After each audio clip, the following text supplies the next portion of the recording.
নমস্কার দর্শক বন্ধুগণ, আপনারা দেখছেন টিভি সকাল ইউটিউব চ্যানেল।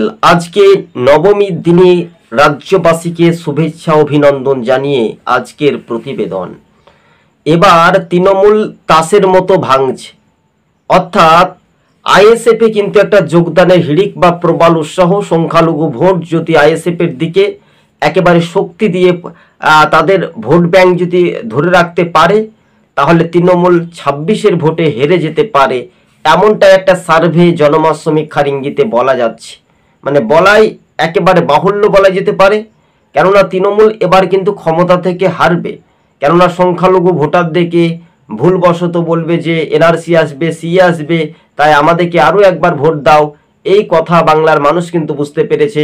তাই হাজার হাজার ভোটার আইএসএফের দিকে কিন্তু এগিয়ে আসছে, গোপনে বা কেউ সামনাসামনি, এমনটাই সম্ভাব্যত।